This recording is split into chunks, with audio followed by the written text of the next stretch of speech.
Hi, everyone. My name is Ranam Jaddy, and I'm a certified Ayurvedic wellness counselor, life coach, and owner of Lily Jade. I also happen to have multiple sclerosis. This picture that you see here on the right was actually the start of my multiple sclerosis journey. This was um, about a week into a Italy trip that I had. I was in Italy, at a wedding, celebrating love with all of my friends and family. And it was an incredibly hot and humid week in Italy. And we were running around and eating all the delicious Italian food and drinking all the delicious Italian drinks. And by the end of that week, I started to feel just really exhausted and angry. And there was just like this intensity that was really hitting my system. And then a few days after this picture, I woke up and did not have full vision in my left eye. It was kind of like this black curtain had descended into my field of vision, and I could kind of see some stuff through it. And I would notice it would get worse when I was hot or stressed out. And anyway, chaos ensued. Got back to the United States. And when I got back to the US, what followed my optic neuritis, my, loss of vision in my left eye, was numbness and weakness and tingling in my right arm and these like weird electric shock sensations. And then after many, many rounds of blood work and MRI, we learned that I had multiple sclerosis. And that sucked, honestly. Getting that diagnosis was really, really, really hard. But as shocking as it was, I felt ready to handle multiple sclerosis because about a year and a half leading into this moment, I had been studying Ayurveda. I had been learning what my unique nature was, what my definition of balance was, and how to honor that and bring myself back into alignment through food, movement, breath work, and a bunch of different things. And I also spent a lot of time learning how to support others do the same. And so that pathway between this crazy thing happening to me and finding purpose and meaning in it was really, really short. I could immediately convert all of the experiences that I was having into something that I could share with others. And today is really just a continuation of that journey. I really want to continue to share what I've learned about Ayurveda in relation to multiple sclerosis and how some of these techniques, some of these ways of balancing ourselves through proper nourishment can really help support us on this multiple sclerosis journey. Now, I want to be clear that multiple sclerosis is not something that should be handled by Ayurvedic techniques and holistic wellness techniques alone. I am personally on Ocrevus. I do an infusion twice a year. I love Ocrevus. It's working wonders for me, and I would make that decision over and over and over again.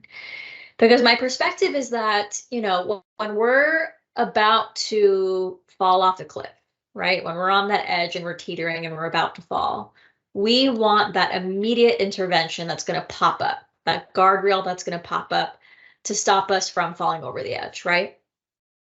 But that same guardrail isn't necessarily the thing that's going to teach us how to walk back to the safety of the meadow on our own 2 feet. And this is how I think about modern medical science and ancient medical wisdom. It's very much a better together story, right? Modern medical science, disease modifying therapies, things like Ocrevus are that guardrail.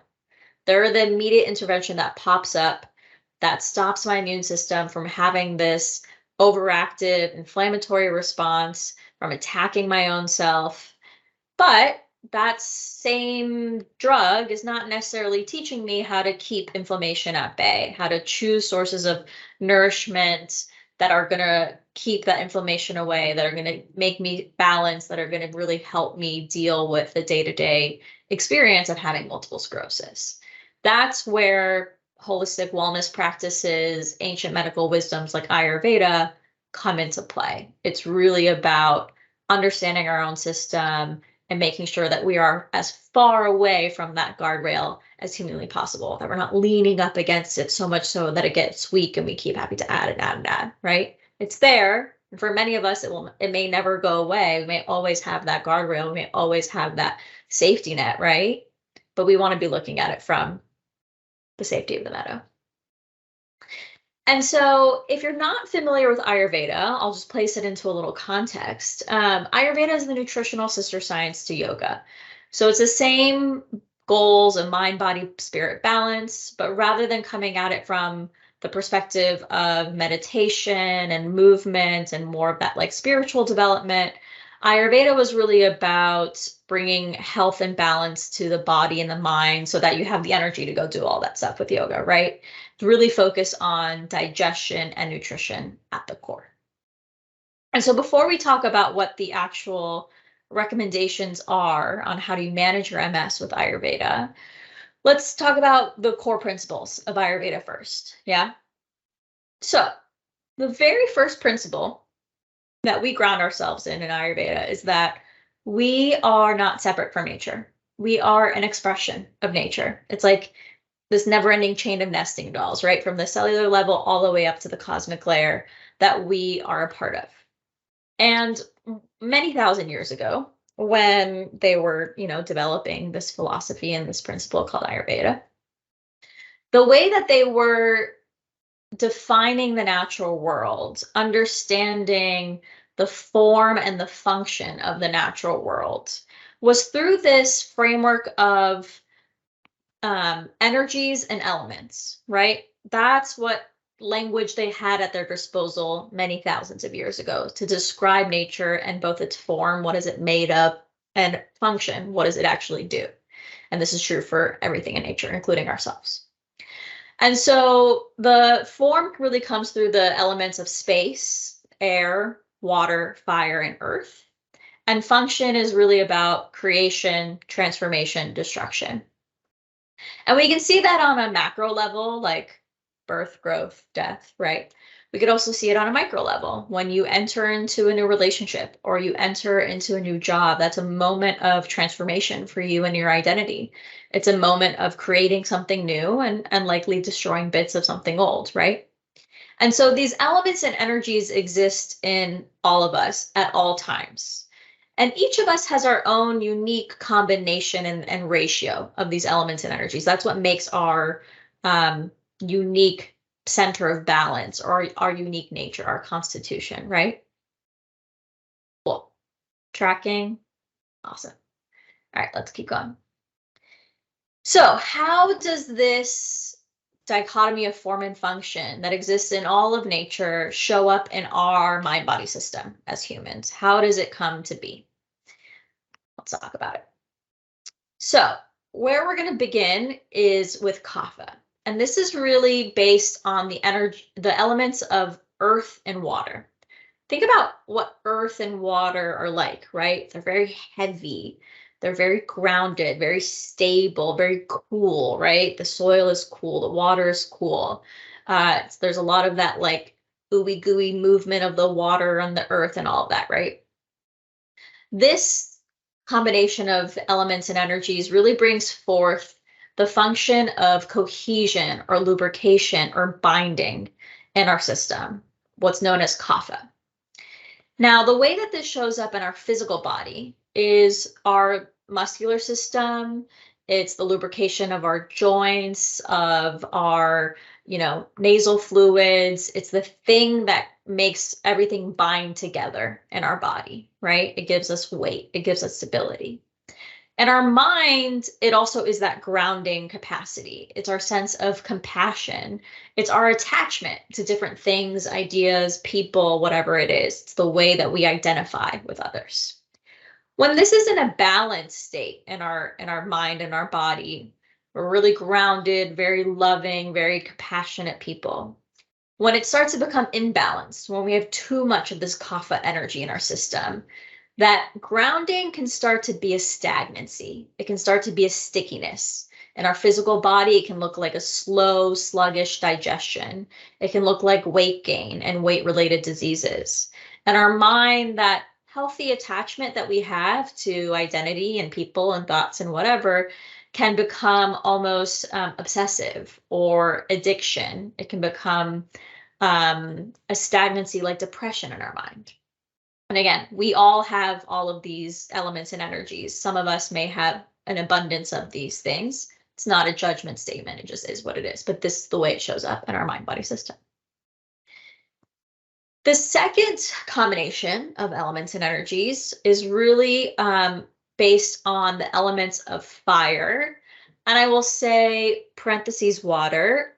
Water is in parentheses because in our physical form, there's no dry heat, right? All the heat comes from liquid things like bile and gastric juice and blood and liver enzymes and all that stuff. And so this combination of fire and water really bring forth the energy of transformation in our body. It's like, what does fire do, right? It converts stuff, it changes stuff, it cooks stuff. That's the same type of metabolic energy that's in our system. And our body, this pitta really governs our digestive system, our metabolism, all of the ability for us to take things in, for them to convert and be broken down into, their nutrient value and all the transformation that comes with that. And our mind, it's our ability to take in sensory perceptions and transform them into thoughts, ideas, judgment, intellect, wisdom, discernment, right? It's really the sharpness of our mind. When this is in a balanced state in our body, right? Our digestion is working appropriately. We're going to the bathroom every day. It's not too loose, but it's definitely coming out. We have a strong, healthy appetite. Our minds were able to take in a lot of experiences and move through life wisely, making strong decisions, good judgment, right?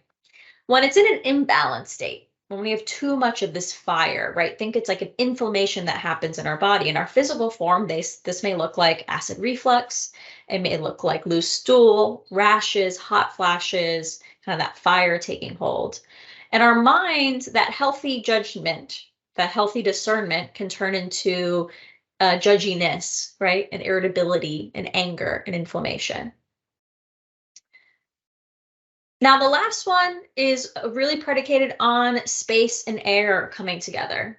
Think about those two elements, right? They're very cool, they're very light, they're very subtle, they don't have any weight whatsoever, constantly in motion, right? And this is really the energy of movement, or what we call vata.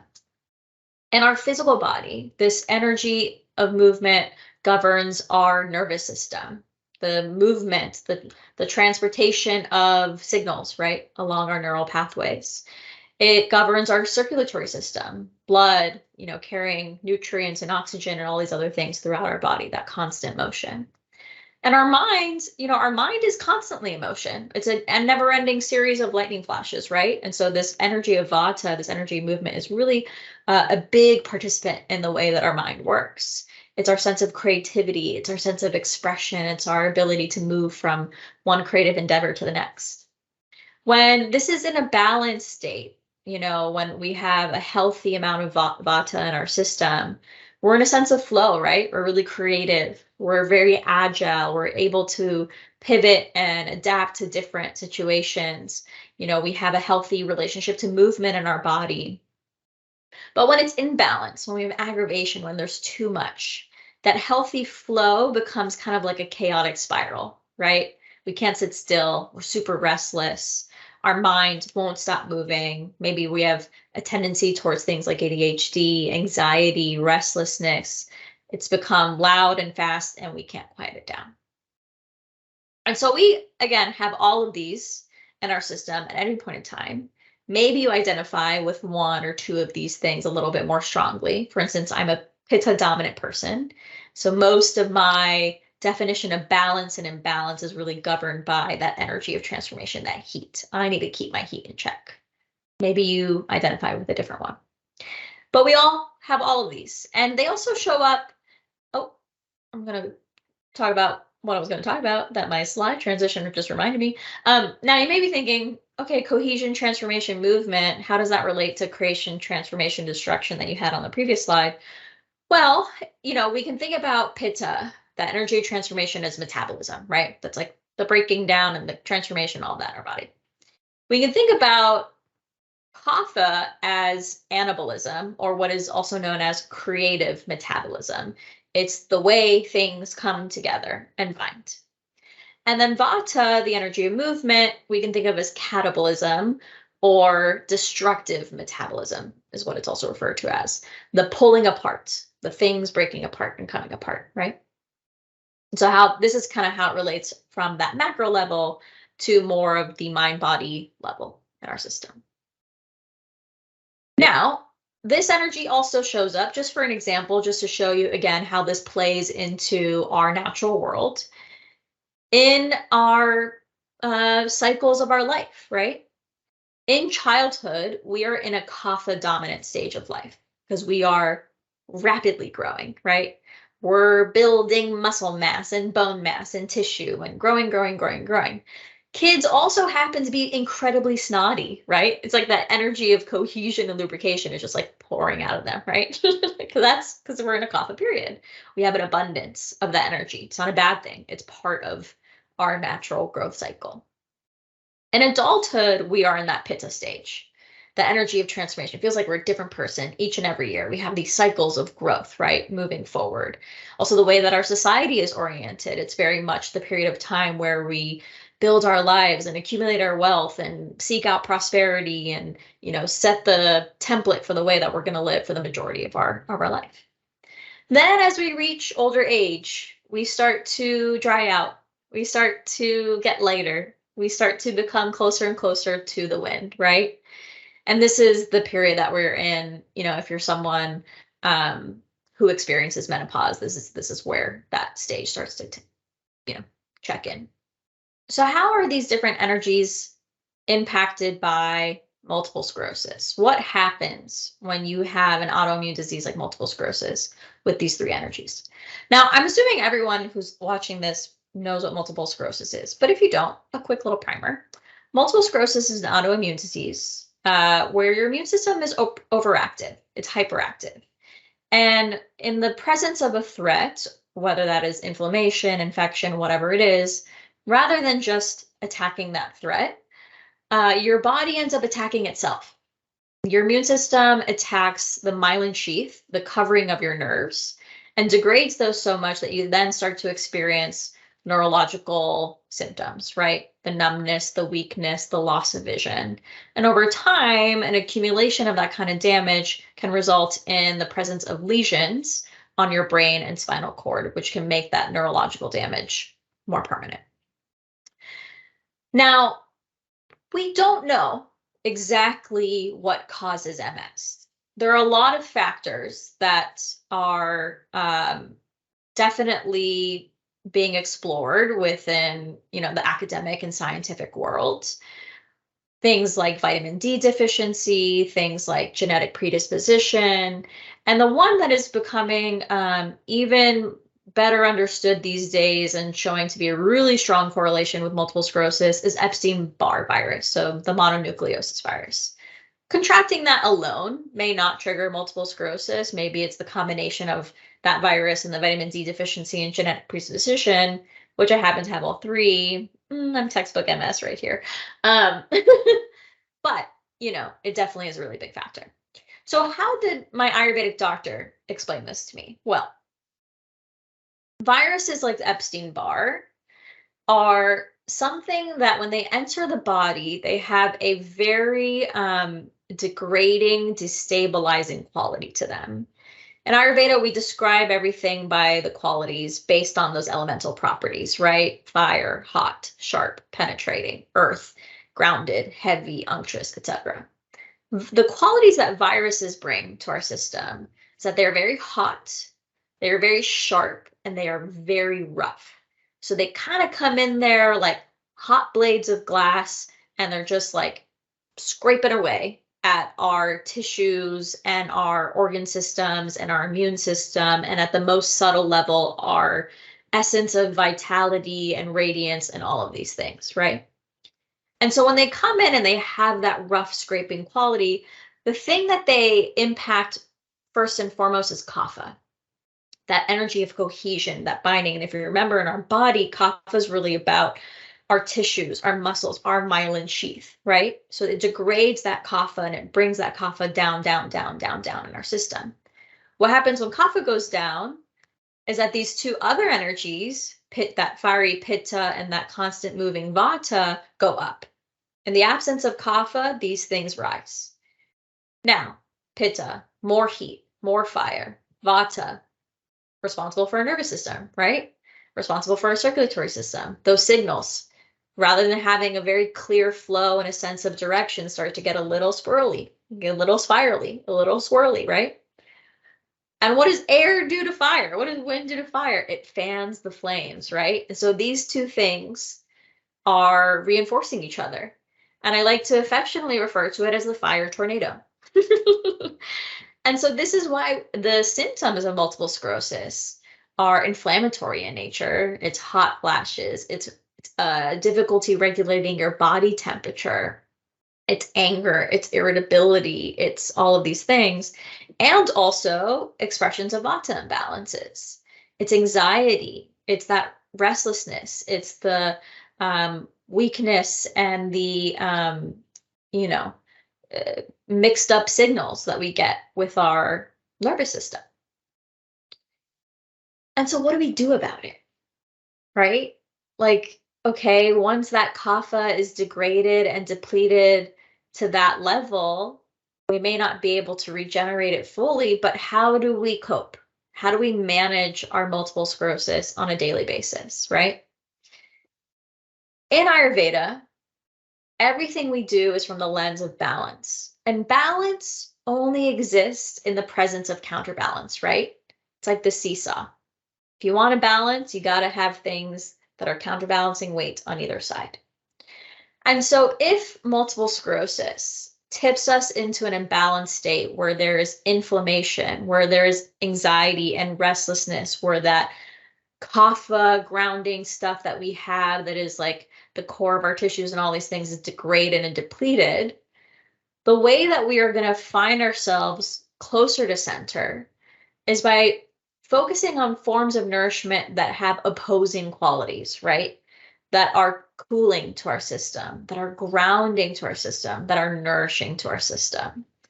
And the more that we increase our intake of those types of qualities, of those sources of nourishment, we'll find ourselves closer and closer and closer to center of balance. We may never fully get there with MS. Some days we'll be feeling great. Some days we'll be feeling like shit. But the more we can get in touch with our unique personal seesaw, right, the closer we'll be able to be at that center. Make sense? Cool.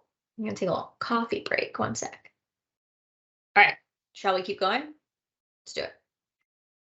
So we're going to talk about all the forms of nourishment that are going to help us cultivate those qualities, that cooling, grounding, nourishingness that's going to keep us coming back to center. But it's important to remember that Ayurveda defines nourishment as everything we take into our mind-body system. So it's not just food, it's not just water, but it's breath. It's what we see, hear, smell, taste, feel, all of our sensory experiences, everything that we're taking in. And it's also things like our emotions, our relationships, and things like that. And so we're going to walk through each of those kind of step by step and talk about what are the sources of nourishment within each of those categories that are going to keep us in that state of balance with MS. Cooling, grounding, nourishing, right? So let's start with food and water. So, as someone with MS, you may have heard about a bunch of different diets that are all really beneficial, the Mediterranean diet, the Mind diet, the Walls diet, whatever it is. And there's some common, well-accepted guidelines and principles when it comes to MS. The more you can avoid common sources of inflammation, the better it is going to be for you, right? Things like alcohol and smoking and added sugar, and for some people, gluten and dairy and nightshades, right? These things are the most common sources of inflammation. So the more that we can avoid them, the better off we're going to be. Ayurveda acknowledges all of those guidelines, accepts all of those guidelines, supports all those guidelines, and adds a few more parameters on top of it. And the first one is really about the taste of our food. We know instinctively that different types of foods have a different type of effect on our body. When you eat spicy food, right, you start to sweat, right? Your body temperature goes up. You go, right? Like, we know spicy food has that effect. We know things like cucumber and, fennel and other things cool us down a little bit. It's what we crave when we're in the heat of the summer. We want something cold. We want like that cucumber salad, that cucumber water, whatever it is, right? We know instinctively that food carries those different energetic qualities. And in Ayurveda, we break that down into the 6 core tastes. I don't know why I did 3. 3, double 3, 6 core tastes. And I'm going to talk first about what you want to focus more on and what you want to focus less on. Now, notice I say more and less. This is not about completely eliminating everything, right? Your life is meant to be enjoyed, even with a chronic illness. This is just about finding the right proportion and ratio. And so the things that you want to increase are first and foremost sweet taste.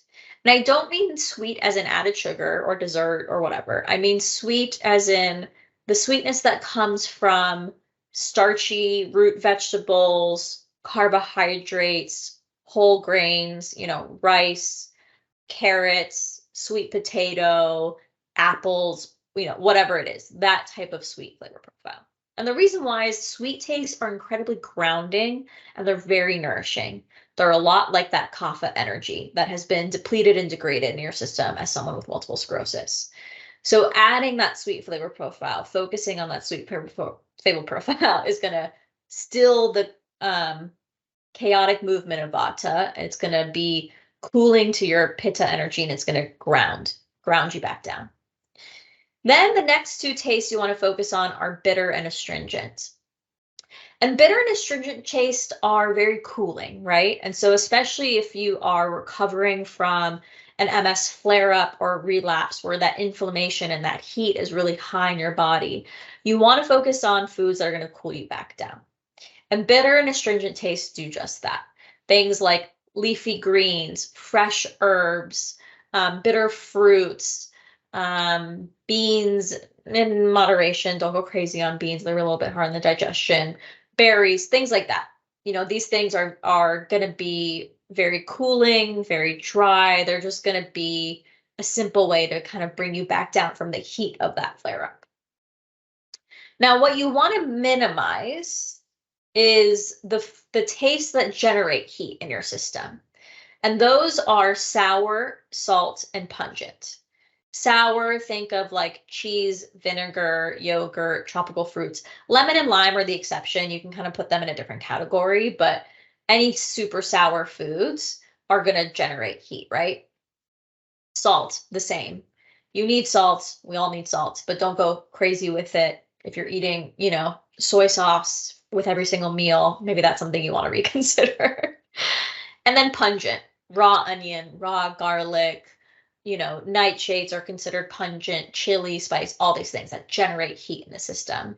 Just like with multiple sclerosis, one of the guidance that we receive is avoid hot temperatures, hot tubs, direct sun, whatever, right? That's an external heat. We also have to make sure we're avoiding internal heat. And pungent tastes are one of the ones that really trigger that internal heat.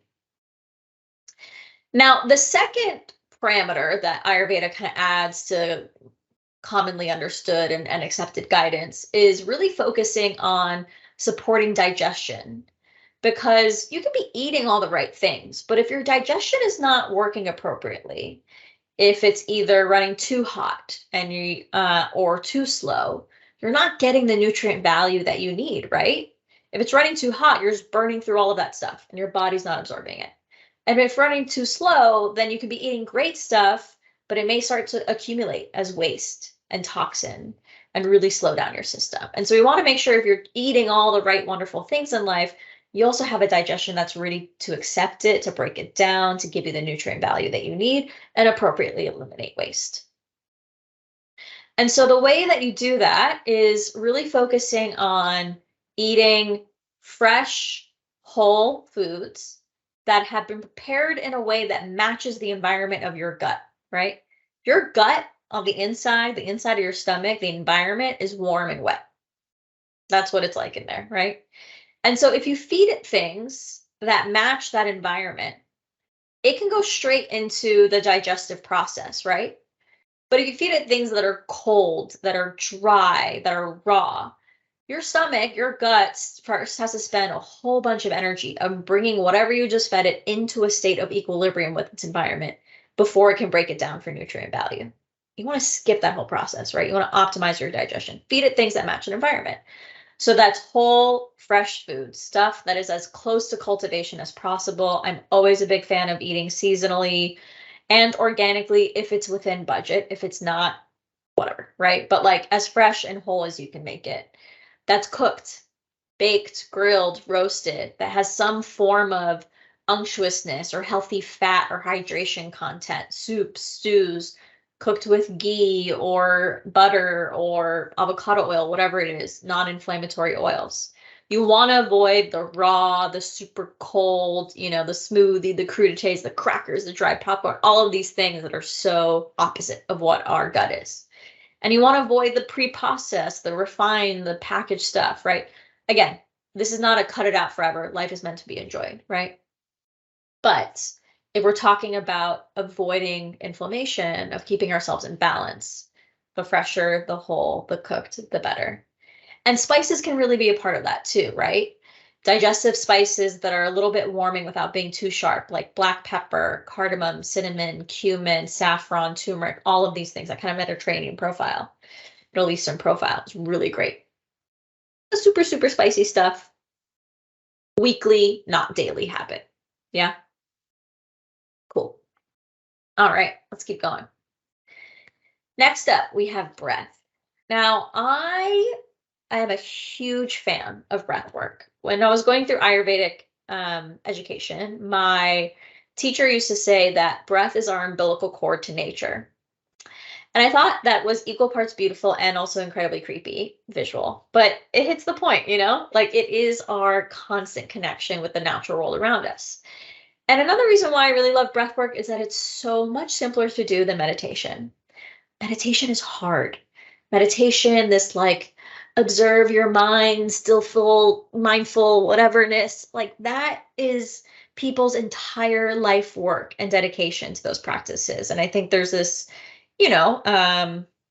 corporatization of mindfulness and meditation that makes us think that it's somehow easy to do. It's not easy to do. You know what is easy to do? Breath work. It's free.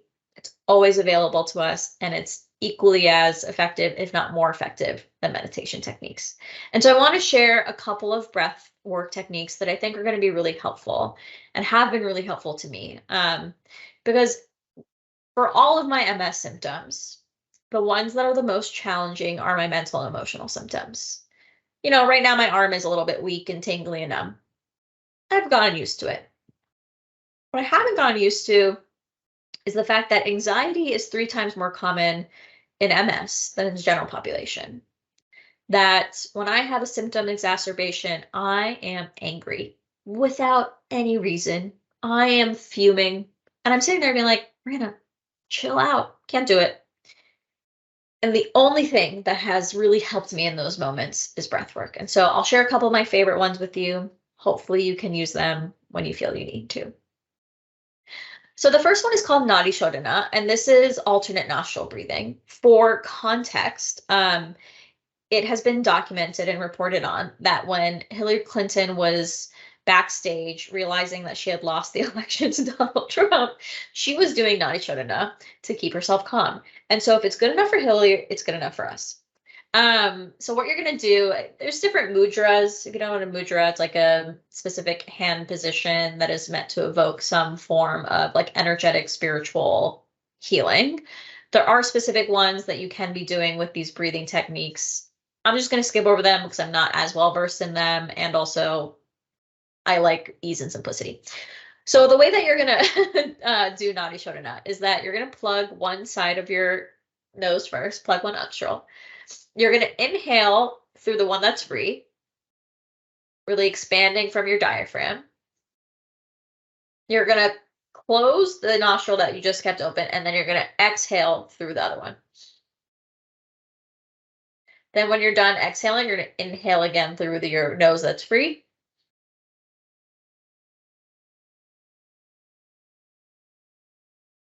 And you're going to alternate that way, right?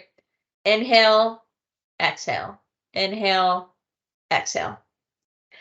Now, what this does, in the Ayurvedic and yogic belief is that we have different energy channels that originate within our nose through our breath that run throughout our body. And one side is masculine, another side is feminine. And when we do this balancing breathing techniques, we're balancing those energies in our system, right? We're bringing ourselves closer to balance. What I really appreciate about this breathing technique is that it forces me to slow down. I have to sit there and be like, okay, inhale, exhale. Okay, inhale, exhale. I really can't do anything else. I really can't be thinking about anything else. Eventually I get into autopilot, really at some point, but it calms things down, it slows things down, and it really just focuses on being present in the here and now. And that's why I love it. And you can read some of the other, things that it does for us. Now, the next breathing technique is Shitali Pranayama, and this is cooling breath. I use this one when I have trouble regulating my body temperature, when I've started to overheat, when I'm in more of a symptom exacerbation, I need to cool my body down, cool that inflammation. What this one does is really is just like a jolt of cold air. And the way that you do it is you're going to stick your tongue out of your mouth in a little like tubey, right? And you're going to inhale through that little tube. And you're going to close your mouth and exhale through your nose. And again, as you do this, you really want to be breathing from your diaphragm, expanding your diaphragm and then your chest, right?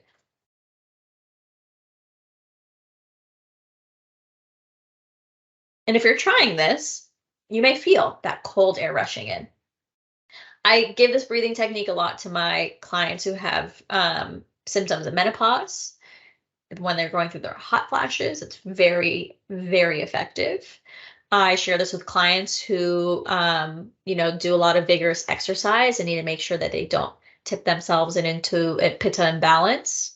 And I have used it time and time again with multiple sclerosis. So when you're feeling hot, when you're feeling inflamed, when that pitta, that fire energy is too much in your system, come back to this one.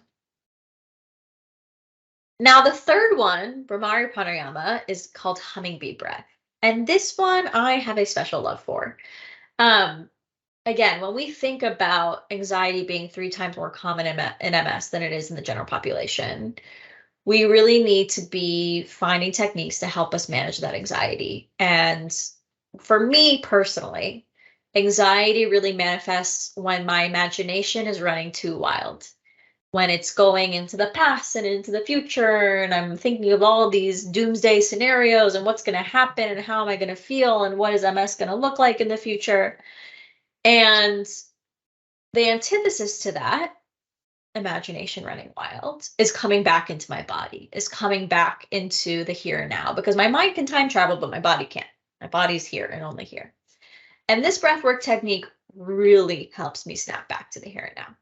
And so again, this one also has a mudra that has different significance, but I'm going to go for the thing that's easy.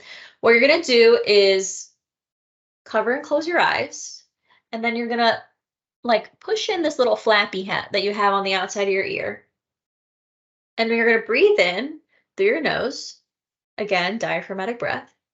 And then when you exhale, you're going to hum. And your mouth is going to be closed, but your jaw is going to be open, and you're going to hum your exhale all the way out. So I'll demonstrate.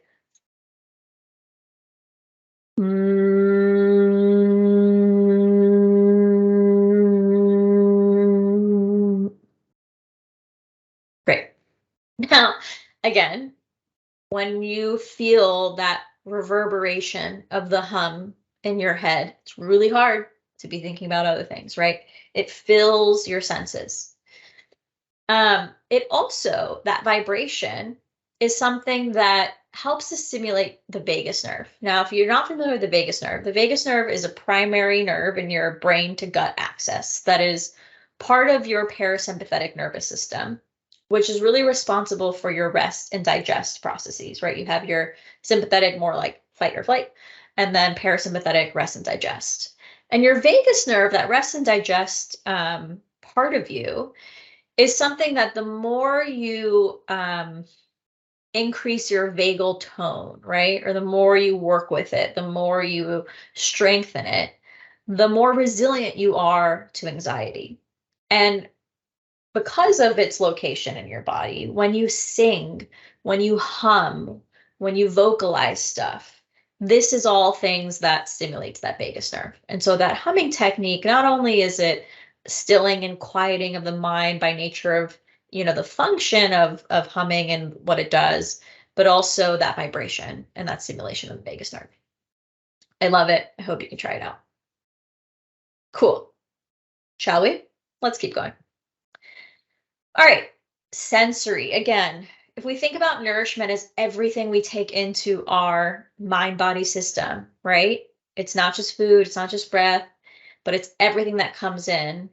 Curating a joyful, soothing sensory experience is going to be really critical for managing your multiple sclerosis. And this is something that's deeply personal, right? You got to be paying attention to what brings you joy, what makes you feel centered, what makes you feel grounded and soothed and stabilized, right?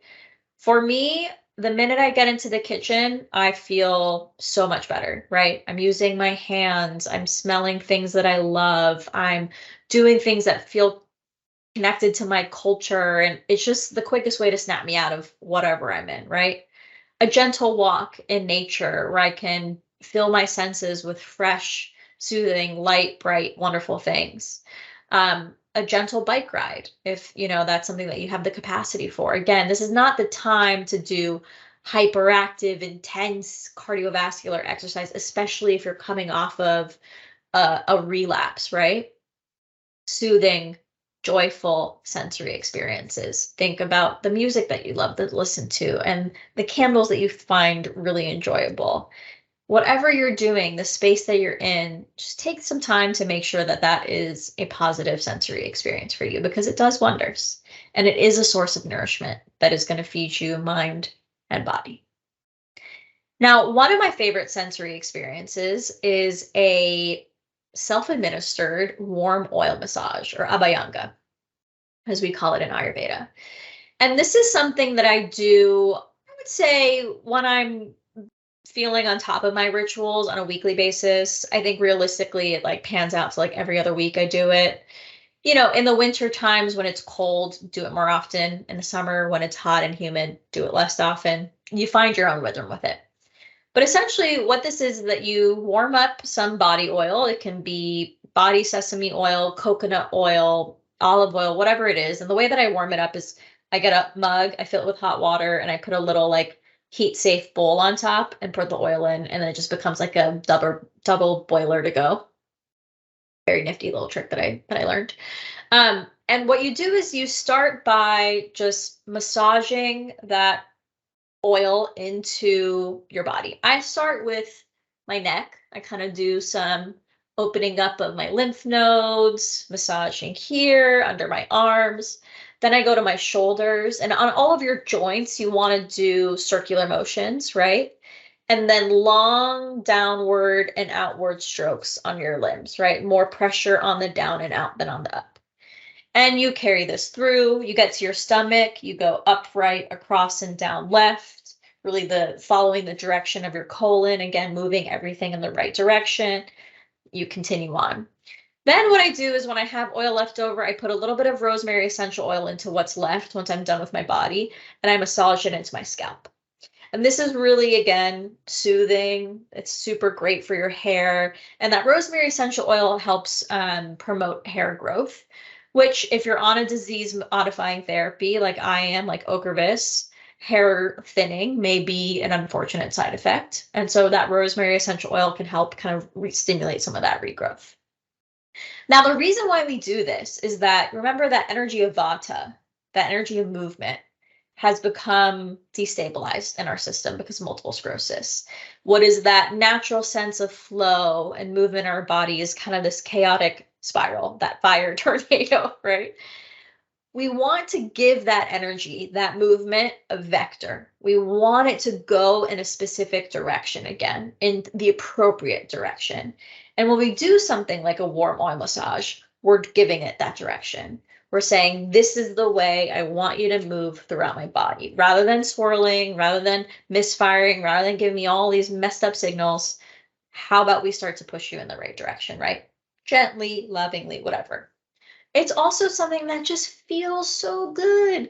You can't do anything else when your hands are oily, right? When your body is oily, you gotta wait for it to absorb and then you go take your shower, right? And so it forces you to slow down. You can't be multitasking. You can't be doing those things.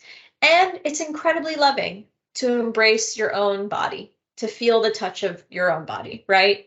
And really spend that time pouring love into yourself.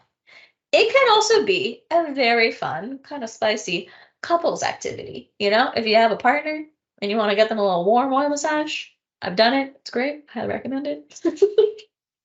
TMI? I don't know. Maybe. Anyway, I love it. I think it's a great one. It's definitely very soothing. And you end up just being very shiny and nourished and hydrated.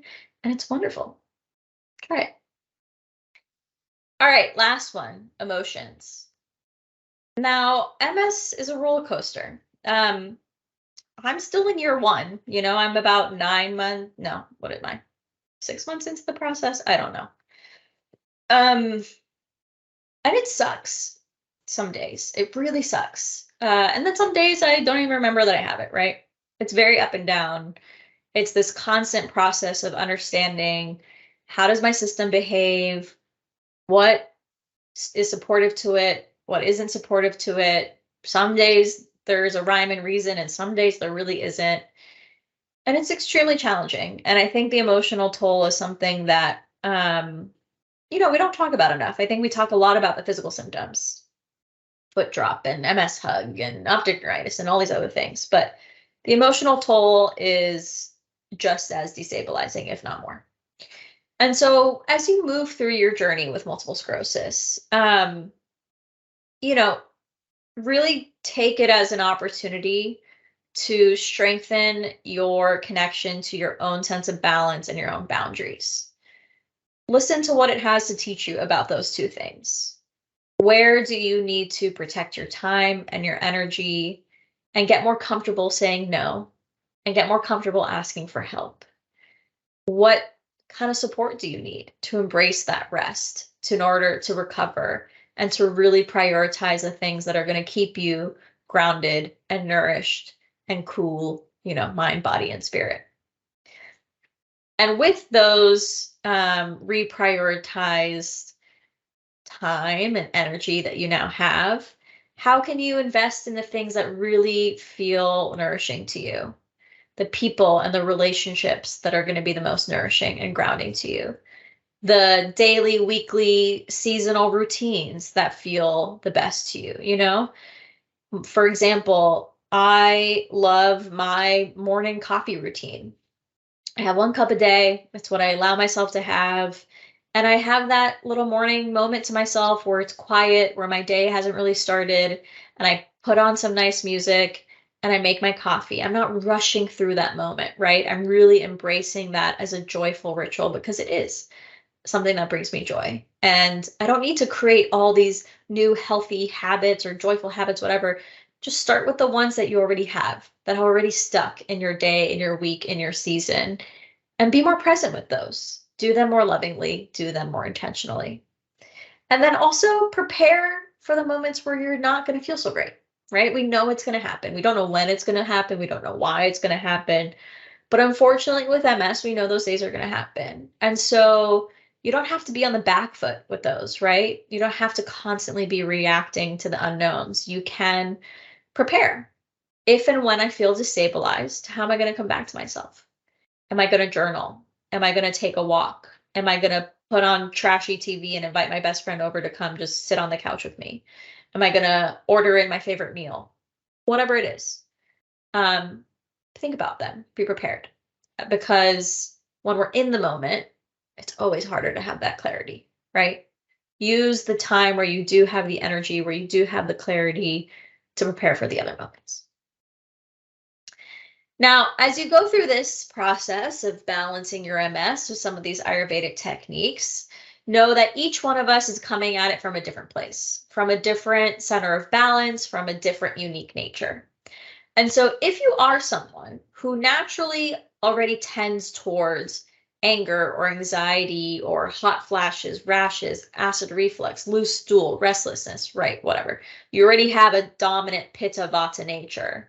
Doing these things, eating these ways, choosing the sources of nourishment that are going to be cooling and grounding and nourishing to you is going to be extra important for you, right? Because you already tend this way, regardless of your MS.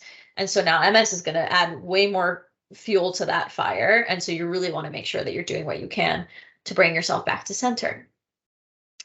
But you also don't want to overcorrect, right? And so if you start to, take this path and then you're committed to it, and then eventually you start to feel really heavy or stagnant or constipated, or maybe your appetite's weak or you feel cold and clammy, maybe you've gone a little bit too far, right? And you want to dial it back. It's okay to add a little bit more of that heat in. The way that I know I've overcorrected too far is I start to crave spicy food, where I'm like, oh, I really want something with hot sauce on it.